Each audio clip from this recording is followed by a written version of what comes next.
बात तो मैं दावे से कहता हूँ कि ये हिंदू नहीं है, ये अंधभक्त हैं। और दूसरी बात ये भी कहता हूँ, ये अपने घर में हनुमान चालीसा नहीं पढ़ते होंगे, पर अंधभक्त के नाते बीजेपी के इशारे पर, देश के मुखिया के इशारे पर ये कुछ भी करने को तैयार है, क्योंकि इनको पैसा मिल रहा है करने के लिए। इनको देश तोड़ने के लिए पैसा मिल रहा है, देश को बर्बाद करने के लिए पैसा मिल रहा है। कहीं ना कहीं इतिहास बनाना चाहिए, हमने पढ़ा है, इतिहास मिटाना नहीं चाहिए। आज आप कुतुब मीनार को भी हटा देंगे तो आने वाले 100 साल बाद कुतुब मीनार रहेगा नहीं, तो कैसे पता लगे कुतुब मीनार भी हिंदुस्तान में था, जो कि 7वां अजूबा है। ये जो सरकार देश में आ गई है ना, इनका बस नहीं चल रहा है। ये तो ये इतिहास भी बनाने वाले हैं कि देश था ही 8 साल पहले, 8 साल से पहले देश ही नहीं था, देश इन्हीं लोगों ने बनाया है। सही मायने में ये पूरी तरह से विफल हो गए हैं, फेल हो गए हैं। हर मुद्दे पर आज देश में चर्चा होनी चाहिए महंगाई की, आज देश में चर्चा होनी चाहिए रोजगार की, आज देश में चर्चा होना चाहिए व्यापार की, किसान की, महिला की सुरक्षा की, जीडीपी की। हर चीज देश में बर्बाद हो रही है, उसकी चर्चा होनी चाहिए। उस पर चर्चा ना तो चैनल करेंगे, ना ये बीजेपी के नेता करेंगे, क्योंकि इनको मजा आ रहा है, मीठा मीठा मजा आ रहा है। आपको ध्यान होगा आज एक चर्चा चल रही है कि हिंदू खतरे में है, कभी कहते हैं मुसलमान खतरे में है। जिस देश में सारे नेता हिंदू हो वहाँ हिंदू खतरे में और मुसलमान खतरे में।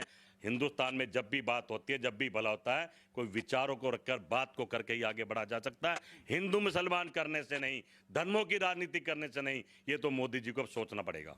क्या आपको भी लगता है, क्योंकि उन लोगों का ये कहना है कि जो है सनातन धर्म और संस्कृति के साथ बहुत सी चीज़ें जो हुई पिछले हालातों में जो है छेड़छाड़ की गई थी, इसीलिए जो है फिर से ठीक करना चाहते हैं? देखिए, सनातन धर्म और संस्कृति के साथ तो छेड़छाड़ ये कर रहे हैं। ये भगवान राम के भगत हैं, हम भी भगत हैं, हनुमान जी के भी भगत हैं। ये हनुमान चालीसा पढ़े ना पढ़े पर हम सुनते रोज हैं। भगवान राम को मानते बहुत हैं। भगवान राम तो ये सिखाते थे कि भाई से भाई का प्यार बढ़ना चाहिए, पिता कम से कम अपने पिता का सम्मान करना चाहिए, उसकी बातें माननी चाहिए और अच्छे व्यवहार, अच्छे माहौल को बनाना चाहिए, आपस में प्यार रखना चाहिए। अयोध्या में राम राज था। तो मैं समझता हूँ ये लोग उनके आसपास भी नहीं है, तो आए दिल दुखाने हैं। ये तो पहले दिन से दिल दुखाने हैं। पहले शोर मचा मचा ताली बजा बजाकर मंदारी की तरह कहते थे कि हमें सत्ता में ले आओ, हम महंगाई कम कर देंगे, हम भारत को खुशहाल बना देंगे, हम लोग आपके अच्छे दिन ला देंगे। अब देश के लोग तो बहकाए में आ गए। अब अच्छे दिन की जो बात करते हैं, जो अच्छे दिन की सोच करते हैं, आज वो बुरे दिनों से के दौर से गुजर रहे हैं और ये किसी से छिपा नहीं है। हर आदमी दुखी है, परेशान है, मजबूर है, लाचार है। अपनी ये लोग उनके आसपास भी नहीं है। ये तो राम की भी बदनामी कर रहे हैं। राम के ऐसे काम नहीं थे। राम तो हमेशा, राम ही नहीं, मैं पूरे संसार में जितने धर्म हैं, जितने देवी देवता हैं, वो यही कहते थे कि आपस में मिलजुल कर रहो, प्यार बांटो, कोई ऐसा काम ना करो किसी का दिल दुखे। पर ये तो आए दिल दुखाने हैं। ये तो पहले दिन से दिल दुखाने हैं। पहले शोर मचा मचा ताली बजा बजाकर मंदारी की तरह कहते थे कि हमें सत्ता में ले आओ, हम महंगाई कम कर देंगे, हम भारत को खुशहाल बना देंगे, हम लोग आपके अच्छे दिन ला देंगे। अब देश के लोग तो बहकाए में आ गए। अब अच्छे दिन की जो बात करते हैं, जो अच्छे दिन की सोच करते हैं, आज वो बुरे दिनों से के दौर से गुजर रहे हैं और ये किसी से छिपा नहीं है। हर आदमी दुखी है, परेशान है, मजबूर है, लाचार है, अपने बच्चे नहीं पाल पा रहा है। 8 साल के अंदर जब से भारतीय जनता पार्टी देश में आई है। तो क्या सर आपको लगता है कि जिस तरीके से पूरा माहौल चल रहा है और तमाम ऐतिहासिक स्थलों पर लेकर के वाद विवाद लगातार बढ़ता जा रहा है, क्या आपको लगता है कि सामाजिक जो सौहार्द है उसको बिगाड़ने की कोशिश की जा रही है? 100%, क्योंकि इनके ये फेल हो गए, विफल हो गए। इनके पास जनता के करने के लिए कोई काम नहीं है। अगर ये ऐसा नहीं करेंगे तो जनता इनसे पूछेगी कि महंगाई कब कब होगी, अच्छे दिन कब आएंगे, हमें रोजगार कब मिलेगा, किसान मरना बंद कब होगा, कर्जे माफ होंगे नहीं होंगे। तो कहीं ना कहीं देश की जनता भारतीय जनता पार्टी से, इनके नेताओं से, इनके प्रधानमंत्री से, इनके मुखिया से ये सवाल ना कर ले।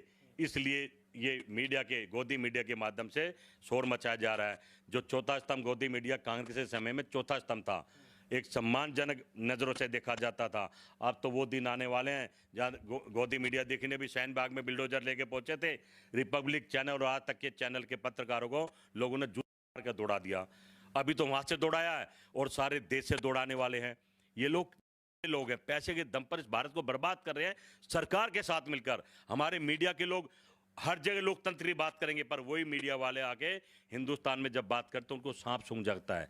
महंगाई पर चर्चा नहीं करते, महंगाई की बात नहीं करते, सरकार की खिलाफत नहीं करते, क्योंकि धन मिल रहा है, ताकत मिल रही है, बल मिल रहा है।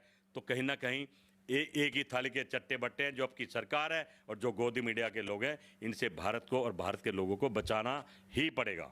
सर, हिंदू संगठन के लोग आज ये कह रहे थे प्रदर्शन करते हुए कि जो है 27 जो है करीब हिंदू धर्मों की जो है मूर्तियां अंदर स्थापित थी, जिसको लेकर के विवाद सारा बढ़ रहा है। कह रहे हैं कि जो है सम्मान सैनिक उसको फिर से जो है वहाँ पर स्थापित किया जाए और साथ ही साथ में जो हर मंगलवार को जो है हनुमान चालीसा पढ़ने की अनुमति दी जाए। इसको लेकर के आपके मन में? अरे भाई, हिंदुओं के ठेकेदार आज हिंदुस्तान के घर बर्बाद हो रहे हैं, हिंदुओं के घर बर्बाद हो रहे हैं। उनके घर तो स्थापित कर लो, उनको नौकरी तो दे दो, उनको रोजगार तो दे दो, उनको आत्मनिर्भर तो बना दो। उस पर बात मत करना। वो मूर्ति जो तुम्हारे बाप दादा ने भी नहीं देखी, आज उस मूर्ति की बात कर रहे हैं। एक जाता है विदेश से मूर्ति ले आता है तो बनारस में मूर्ति में कर देते हैं। अरे भाई, आप इस देश के प्रधानमंत्री हैं, आप इस देश के नेता हैं, आपकी बीजेपी देश में है, देश दुखी है, परेशान है, बर्बाद हो रहा, मर रहा है देश के लोग। विरोध करे, ऐसी राजनीति करना चाहते हैं। हमें डर लगता है, हमें डर लगता है कि देश का माहौल बिगड़ रहा है और कहीं ऐसा काम ना हो जाए कि देश की जनता बिल्कुल फॉलो करने लगे और नेताओं को घेर ले।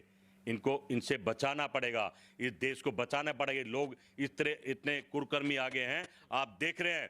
कहीं ना कहीं इन लोगों से देश को बचाना जरूर है। ये झूठे हैं। आज बिजली को लेकर हाहाकार मचा है, खाने को लेकर हाहाकार मचा है, महंगाई को लेकर हाहाकार मचा है, रोजगार को लेकर हाहाकार मचा है, महिला सुरक्षित नहीं है उस पर हाहाकार मचा है, किसान को लेकर हाहाकार मचा है, व्यापार खत्म हो उस पर हाहाकार मचा रहा है, जीडीपी माइनस में चली गई है उस पर हाहाकार मचा हुआ है, और ब्याज की दरें बढ़ाए जा रहे हैं।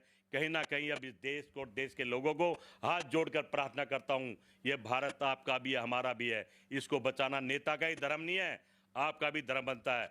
उतरो रोडों पर, इस सरकार का विरोध करो, अन्यथा आपके बच्चे भूखे मरेंगे, भीख मांगेंगे। और ये लोग तो चाहते ही यही हैं कि आपको भीख मांगनी पड़े।